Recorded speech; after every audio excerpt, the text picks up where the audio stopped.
Bitcoin crossing the $14,000 mark. Cryptocurrency surpassing 15,000 for the first time ever. Now it looks like we may hit the 17,000 mark. Bitcoin's price has been on a wild ride. 2017 alone saw massive gains, starting the year at under $1,000 and at its peak breaking $19,000.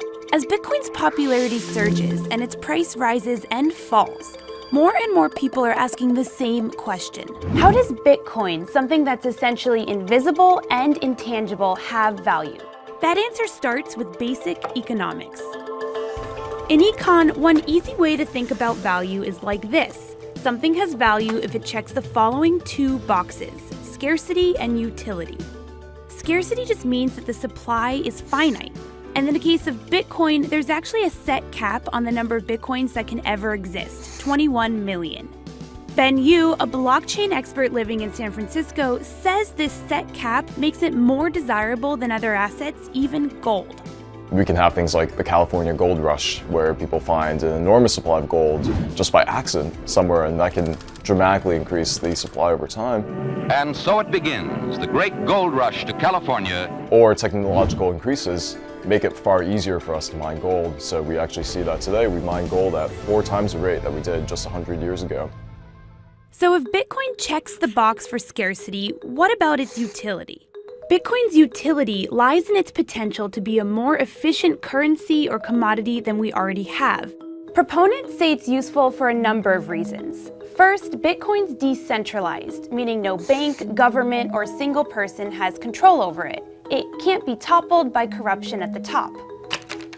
Another use of Bitcoin is that it's trivially divisible, meaning you can buy a donut with it as easily as you can buy a house or even a mansion. Gold is very difficult to use transactionally. You can't go to the store and shave off some gold shavings to pay for your cup of coffee or buy a car with it. And third, the code it's built on is open source, meaning it's available for anyone to look at, scrutinize, and even modify.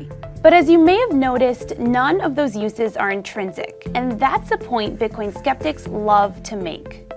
It has no intrinsic value. The idea that it has some huge intrinsic value is just a joke. It is not a rational currency in that sense. But here's the thing, other assets and currencies that we trust, like gold and paper money, don't have that much intrinsic value either. Take dollar bills. According to the Federal Reserve, it costs about 12 cents to create a $20 bill. So the rest of that $20, the remaining $19.88, comes from the trust people place in it. And that's actually exactly the same with Bitcoin. Fiat currencies and Bitcoin and almost any other form of money is just based on the trust that people place in it. Tom Lee says that Bitcoin is no different from Facebook or Google. If you ask a baby boomer, can you justify the value of anything that's a digital business? They probably don't accept that Facebook, Google, Netflix, Amazon, Apple, these are the largest companies in the S&P 500, and they're primarily digital businesses built almost purely on digital trust. So if we agree Bitcoin has some value, at least for some people, then how much could a single Bitcoin actually be worth? We see people on TV making predictions all the time. I wouldn't be surprised to see a 6-figure headline. The end game on Bitcoin is that it will hit $300,000 to $400,000. But how are they actually getting these numbers? A lot of them do it by comparing Bitcoin to gold, because they perceive those two assets as being most similar to each other. The total value for all the gold ever mined in the world is about $7.5 trillion. So if Bitcoin were to replace gold completely, then each Bitcoin would be worth $357,000. It's simple math. The total value of gold divided by the total number of Bitcoins equals the potential value of each Bitcoin. Or if you want to be more realistic, just take a portion of it. If Bitcoin just captures 5% of the total market for alternative currencies today, which is predominantly gold, Bitcoin's worth $25,000 per coin. And here's another theory analysts use to price Bitcoin, Metcalfe's law. Metcalfe, an electrical engineer, proved that the value of a social network or telecom company is proportional to its number of users squared. A good way to think about it is like this. A single telephone is useless.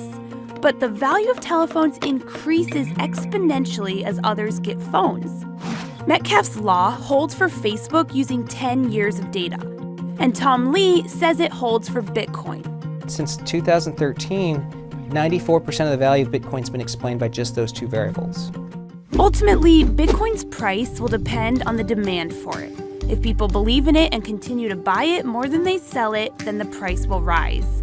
And conversely, if Bitcoin is sold more than it's bought, the price will fall. Many people think that Bitcoin is a bubble, and that's predicated on the concept that Bitcoin has no value.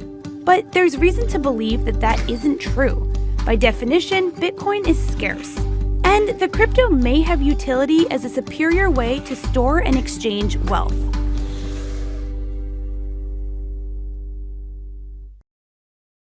Hey there, thanks for checking out CNBC on YouTube. Be sure to subscribe to stay up to date on all of the day's biggest stories. You can also click on any of the videos around me to watch the latest from CNBC.